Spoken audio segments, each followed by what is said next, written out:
जी हाँ, बिल्कुल सही सुना आपने।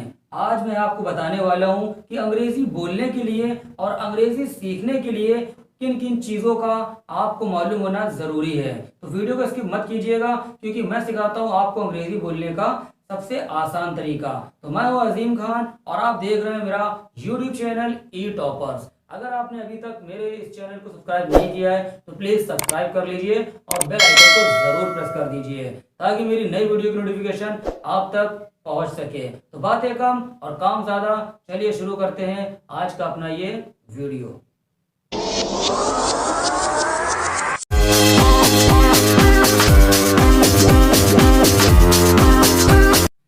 तो देखिए गाइस, किसी भी सेंटेंस को इंग्लिश में बनाने के लिए हमें स्ट्रक्चर का मालूम होना ज़रूरी है, और स्ट्रक्चर बनाने के लिए हमें टेंस की मालूमात होना बहुत ही ज़्यादा ज़रूरी है। फिलहाल अभी तक मैंने टेंस का कोई वीडियो नहीं डाला है, लेकिन बहुत ही जल्द मैं टेंसेस पर भी वीडियो बनाने वाला हूँ। तो जो हम लोग आज सीखेंगे वो ये है कि अंग्रेजी बोलने के लिए किन किन चीज़ों का आपको मालूम होना ज़रूरी है। तो देखिए, सबसे पहली बात होती है आपकी सब्जेक्ट। आप देख सकते हैं ये सब्जेक्ट, सब्जेक्ट जिसको हम हिंदी में बोलते हैं कर्ता। कर्ता यानी कि जो काम करता है। इस वक्त मैं पढ़ा रहा हूं, यानी कि सब्जेक्ट मैं हूं, और आप मेरे वीडियो को देख रहे हैं, इसलिए सब्जेक्ट आप हैं। तो सब्जेक्ट क्या क्या हो सकता है? सब्जेक्ट कोई भी आपका नाउन हो सकता है, कोई भी आपका प्रोनाउन हो सकता है। यानी कहने का मतलब है कोई भी इंसान हो सकता है, कोई भी एनिमल हो सकता है, कोई भी क्रिएचर हो सकता है, या कोई और भी चीज, जैसे कि आपका he, she, I, we, they, you.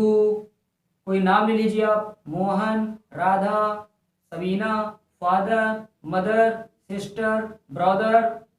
ठीक, एनिमल्स में आ जाते हैं डॉग, कैट, एलिफेंट, या कोई भी एनिमल या कोई भी बर्ड, जो भी काम करेगा वो हमारा होगा सब्जेक्ट। और दूसरे नंबर पर आती है आपकी हेल्पिंग वर्ब। हेल्पिंग वर्ब जो आपकी मोस्टली हेल्पिंग वर्ब यूज होती है, अधिकतर हेल्पिंग वर्ब यूज करी जाती है टेंसेस में, वो आपकी है is, am, are, was, verb. देखिए स्क्रीन पर आ रही है, आप लोग नोट कर सकते हैं।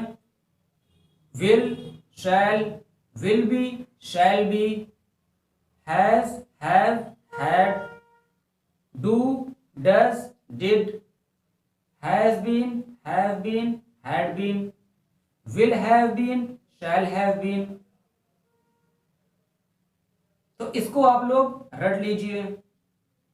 हेल्पिंग वर्ब के बाद में आपको मालूम होना चाहिए वर्ब के बारे में। वर्ब जो हमारी मेन वर्ब होती है, देखिए वर्ब क्या होती है? ये वर्ब होती है हमारी एक्शन वर्ड्स। एक्शन वर्ड्स यानी कि हम जो भी काम करते हैं, हम जो भी काम करेंगे, यानी कर्ता जो भी काम करेगा वो वर्ब होगी। इस वक्त मैं क्या कर रहा हूं? पढ़ा रहा हूं, तो पढ़ाना क्या हो गया? ये आपकी हो गई वर्ब। आप क्या कर रहे हैं? आप करता है, यानी कि सब्जेक्ट है। आप क्या कर रहे हैं? आप हमारे वीडियो को देख रहे हैं। देखना क्या हो गया? देखना हो गया वर्ब। कुत्ता अगर भौंकता है तो कुत्ता सब्जेक्ट हो गया और भौंकना हो गया वर्ब। मम्मी खाना पकाती हैं या खाना बना रही हैं या खाना बनाएंगी, तो मम्मी हो गई सब्जेक्ट, और वो क्या काम करेंगी या क्या काम करती हैं वो आपका हो जाएगा वर्ब। मोहन ए से लिखता है, निबंध लिखता है, तो जो मोहन है वो काम कर रहा है, क्या कर रहा है? ए से लिख रहा है, निबंध लिख रहा है ना। तो लिखना क्या हो गया आपका? लिखना हो गया वर्ब। तो ये जो वर्ब होती हैं इसकी 3 फॉर्म्स होती हैं, first form, second form, third form. First form जिसको हम प्रेजेंट फॉर्म बोलते हैं, उसके बाद सेकेंड फॉर्म आपकी आ जाती है जिसे हम पास्ट फॉर्म बोलते हैं, और उसके बाद में आपकी थर्ड फॉर्म आ जाती है जिसे हम बोलते हैं पास्ट पार्टिसिपल फॉर्म। तो आपको सब्जेक्ट क्लियर हो गया होगा, उसके बाद हेल्पिंग वर्ब भी क्लियर हो गई होगी, और उसके बाद जो मैंने वर्ब बताई वो भी क्लियर हो गई होगी। तो इन 3 चीजों का मालूम होना बहुत ही ज्यादा जरूरी है। इसके बिना आप कोई भी टेंस नहीं बना सकते, ना ही कोई स्ट्रक्चर बना सकते हैं। आप इंग्लिश बोलना सीख ही नहीं पाएंगे जब तक सब्जेक्ट पर, हेल्पिंग वर्ब पर और वर्ब पर आपको कमांड नहीं होगी। तो वर्ब के बाद में आपको यूज करना है ऑब्जेक्ट का। देखिए ऑब्जेक्ट क्या होती है? जैसे कि मैंने कहा कि मैंने सेब खाया, मैंने क्या खाया? सेब। तो यही सेब हो गई ऑब्जेक्ट। मैंने पत्र लिखा, तो मैंने क्या लिखा? मैंने पत्र लिखा, लेटर लिखा, तो लेटर हो गया आपका ऑब्जेक्ट। मैंने क्रिकेट खेला, मैंने क्या खेला? क्रिकेट। तो क्रिकेट आपका क्या हो गया? क्रिकेट हो गया आपका ऑब्जेक्ट। उसने कार खरीदी, तो उसने क्या खरीदा? उसने कार खरीदी, तो कार हो गया ऑब्जेक्ट।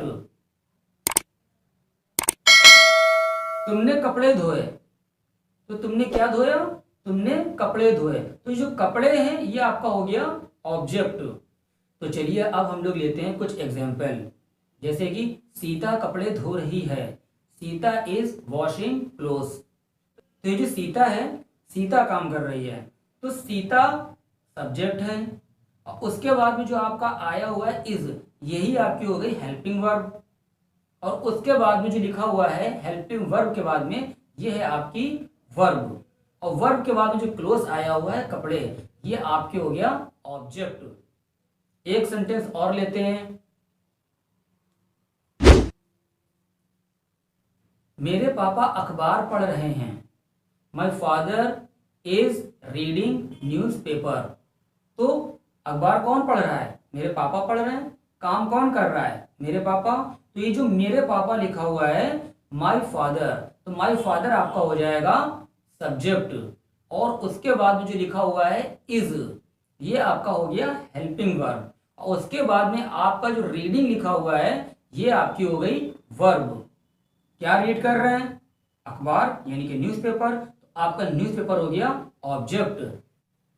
अगर हम ये ले लें, मेरे पिताजी सुबह अखबार पढ़ते हैं, तो my father reads newspaper in the morning. तो जो लास्ट में इन द मॉर्निंग आ रहा है ये हमारा एटसेट्रा है, एटसेट्रा यानी कि अदर वर्ल्ड। स्टार्टिंग में माई फादर सब्जेक्ट हो गया, उसके बाद में जो रीड्स लिखा हुआ है ये हमारा आ गया वर्ब, यहाँ पर हेल्पिंग वर्ब नहीं है। उसके बाद में हमारा आ गया न्यूज़पेपर यानी कि ऑब्जेक्ट, और उसके बाद जो भी बचा अदर वर्ड यानी कि एटसेट्रा। तो जो रूल है उस रूल को आप नोट कर लीजिए। सबसे पहले सेंटेंस बनाने के लिए, जब भी आप हिंदी से इंग्लिश में सेंटेंस बनाएंगे तो सेंटेंस बनाने के लिए जो स्ट्रक्चर है उस स्ट्रक्चर को आप लोग नोट कर लीजिए। नंबर 1 पे सब्जेक्ट आपका आएगा, उसके बाद में आपको लगाना है हेल्पिंग वर्ब। हेल्पिंग वर्ब मैंने बता दिया, is, am, are, was, were, will, shall, कुछ भी हो सकती है। उसके बाद में आपकी वर्ब आएगी, ये वर्ब भी आपकी कुछ हो सकती है, फर्स्ट फॉर्म हो सकती है, सेकंड फॉर्म हो सकती है, थर्ड फॉर्म हो सकती है, या वर्ब की फर्स्ट फॉर्म में आईएनजी लगा हुआ हो सकता है। उसके बाद में आपको ऑब्जेक्ट लिखना है, और ऑब्जेक्ट के बाद में आपका एटसेट्रा, यानी कि जो भी बच जाएगा वो चीज आ जाएगी। तो ये जो मैंने रूल बताया है ये आपका रूल है अफर्मेटिव सेंटेंसेस का।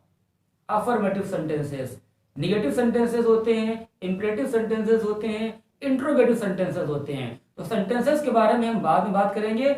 आज के लिए फिलहाल इतना ही। अगर वीडियो समझ में आया हो तो भैया लाइक जरूर कर दीजिएगा।